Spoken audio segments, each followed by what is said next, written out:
Hey YouTube, we are back with yet another video on the Ford Ranger build. The first clip I showed, it was running.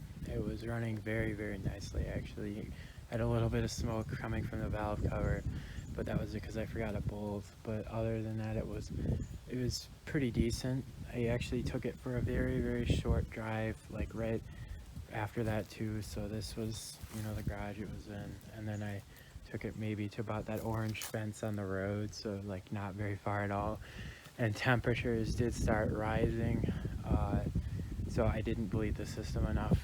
Clearly, I don't know why, but I wasn't real thinking. I got a little too excited. It's been almost 2 years building this. I just wanted to kind of drive it, but it did get to about 250 and before I shut her down, and then it wouldn't crank after that then too. That was one problem. The starter wouldn't turn it over after it cooled down, of course. And I was kind of worried that maybe I blew the head gasket and one of the cylinders was hydrolocked or something, but it actually ended up being the power steering pump was it was intermittently locking up, and it was actually tightening the belt to the point where like the starter couldn't turn over anything because it was so tight. So that was part of the problem, and it might have also been why it overheated too, because the belt was like just spinning around the pulleys. It was like roasting when it was like, on. That's where all this black stuff is everywhere. The belt was like getting roasted real hard. So that was one issue. And then once I got everything, once I bypassed the power steering and everything and ran it, it didn't have any spark, and that I traced it to, I believe, a bad distributor. This was the old one. I say believe because I'll get to that in a minute, I guess. This part number actually, right here, I looked that up, and it's actually from like a 1969 like Boss Mustang, so it's pretty old. It's an old points distributor. It's not coming up real, but it's real rusty and corroded in there. It definitely needed to be rebuilt or something. Instead of doing that, I actually ended up just getting an HEI style distributor. This way it eliminated the coil that used to be here, and then also eliminated the HEI. It's still here, but it's not connected. And that's why I say I believe, because I don't really know, because I did just eliminate all the other components it could have been. So it ran pretty good with this new distributor. I'll insert a clip right here.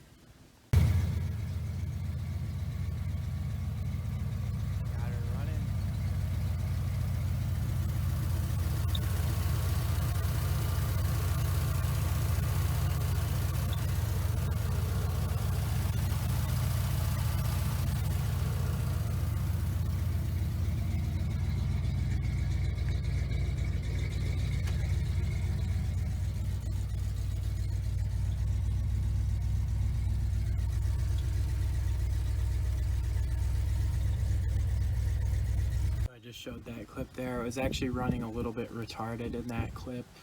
I hadn't timed it in that clip, and I don't have the belt on it or anything to run it again to show you, but it is timed now. Luckily, I was able to move the distributor in that direction because this distributor actually is contacting the plenum intake. I had to actually grind the distributor housing a little bit to actually get it to clear. It will not move it will not move in the retarded direction, but it did move in the right direction, so I guess it works out. But it was running very good there. I only ran it for maybe 30 seconds because obviously there's no, there's the water pump isn't going to be functioning. So there's that.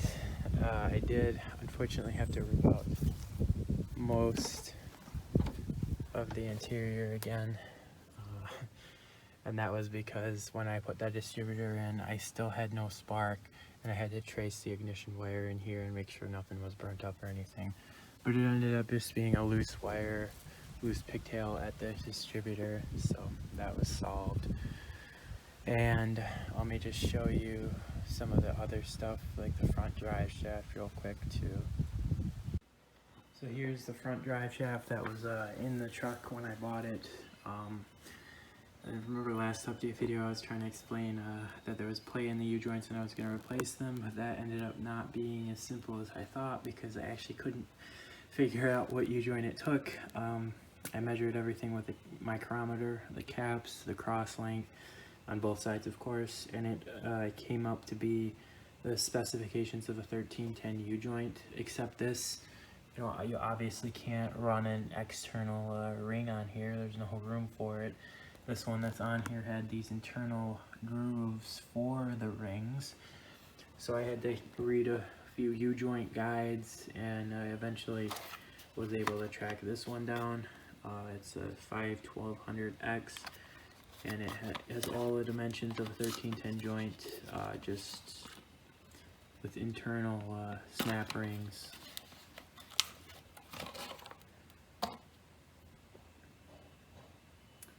So we're going to replace it with that. That was commonly used in the 60s and 70s, so I know nothing about this shaft. I imagine it was pulled off of something from that era and shortened down, because this actually looked like it was cut down and re-welded at one point. Probably not going to be balanced anymore, but it doesn't really matter that much for front drive shaft. It's not going to see, excessive speeds to where it would really matter. At least I don't think. We'll try it, of course. This rear end that went to the transfer case has like a Tom Woods high angle special U-joint. It was not retained at all, other than like tack welded on washers. They had one on this side that I took off. The other side didn't even have one. I looked like it did at one point because it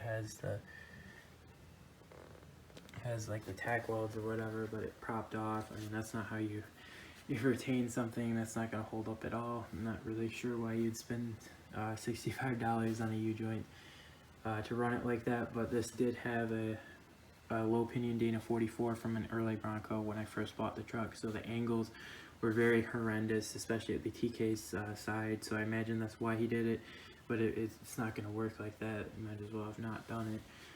But so now that I've converted to high pinion and used degree bushings, the angles are actually pretty good, or as good as a lifted truck's gonna get. So I think we're gonna get away with running one of these, just a regular one, but we'll see. Show you it installed on the next update video. And with that, peace out and see you in the next one.